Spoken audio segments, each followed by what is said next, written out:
Welcome to Current Affairs on JTV.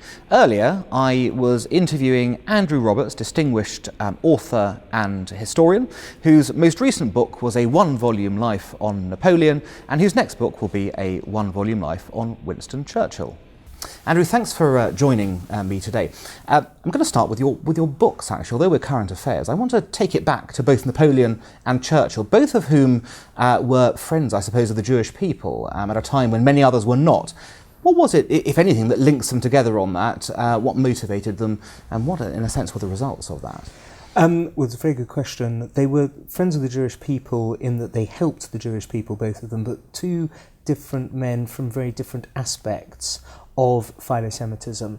Napoleon didn't like Jews. He did great things for them, he liberated them, he let them out of the ghettos, he gave them civil and religious liberty, but he did it for French reasons, for entirely imperialistic French reasons. He realised that free Jews were a tremendous way of making a nation richer, and that was the reason that he did it. He appreciated their contributions to the arts, to science, to literature, to all of the great things, but he also wanted to ensure that France took advantage of their genius for commerce and finance. Churchill, on the other hand, very different. He wanted the maximum amount of liberty and freedom for Jews because he realised that they had given a greater contribution than any other race to the great causes of civilization in human history, and said so on a regular basis, despite many of the other people from his natural milieu, the upper classes, the British aristocracy of the late 19th and early 20th century, being anti-Semitic. And so these two men both were Philo-Semites in terms of policy, but only Churchill really was Philo-Semitic in terms of his emotions and his natural intellectual development. And I suppose his core belief as well in that point. And if we look at Churchill for 1 second and move into that area, of course, one of his, I suppose, signature causes was Zionism. I mean, he was a famous Zionist in this regard, again, somewhat bucking the trend on that. How do you think Churchill would view how Israel is viewed in the world today? I think he'd hate it.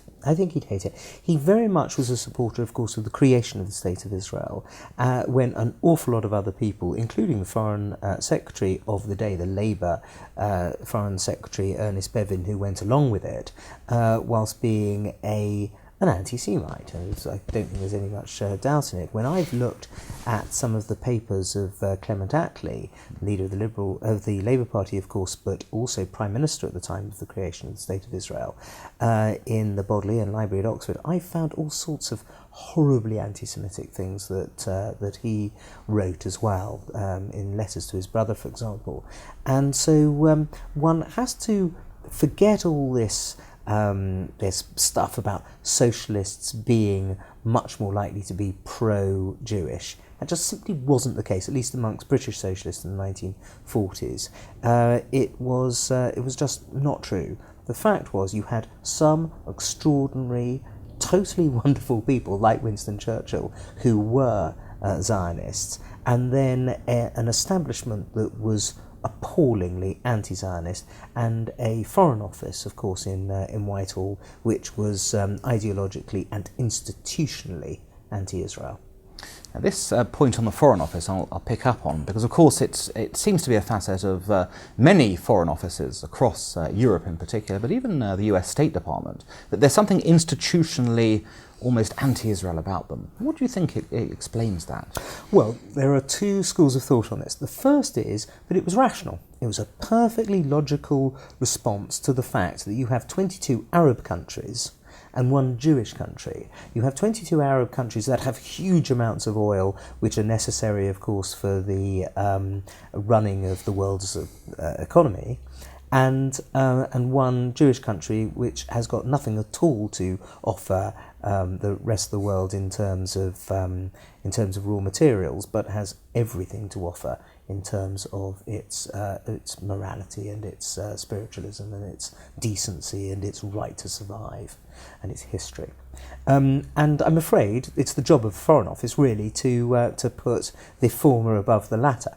That's one way to look at it, the realpolitik way of looking at it. The other way of looking at it is that there was an awful lot of truly foul anti-Semitism that was pretty much taken for granted. It was standard fare for the upper classes of both Britain and America and a lot of other countries. France, of course, one can add into that group, and many others. Even after the horrors of Auschwitz and Buchenwald and Bergen-Belsen and the rest had been seen by the world. Okay, that's a historical kind of look at things, say 50, 60 years ago. You're, in the contemporary world, you're a signatory to the Friends of Israel initiative, a wonderful organisation that does indeed bring together leaders in various fields who want to recognise Israel for the positives it brings. If we're to look at the contemporary world, we see, of course, the rise of anti-Israel movements in Europe, other places, the rise of boycott movements along those lines. What do you think motivates those? Is it the sort of the rational analysis you mentioned of the foreign offices, or is it more the anti-Semitism coming back to the fore? Well, the Friends of Israel initiative, which is actually run by and staffed by and generally actually supported by non-Jews, Catholics and Protestants and people of no religion, but actually we go out of our way to try to have people who can't be in any way connected to some kind of Zionist conspiracy or anything like that, because none of us are Jewish. But what we do all feel is that Israel has got to be judged on the same basis as other nation states. You can't assume that Israel has any duty or any responsibility to behave like a state that sort of simply in the world doesn't exist. On such extraordinary levels of self-denial that it will allow itself consistently to have its right to exist drawn into question endlessly in a way that just doesn't happen with any other states. Not even the really young states in Sudan, for example, do people say that it doesn't have the right to exist.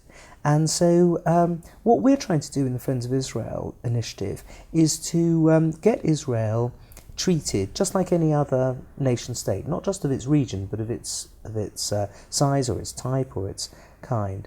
And that is incredibly difficult to do because people consistently try to say that Israel has the tiniest things that Israel ever does that's held in a negative way against it, that it is therefore an argument against that state's rights to exist, which you never see that against Spain or Norway or Switzerland. So what's motivating that, Andrew? To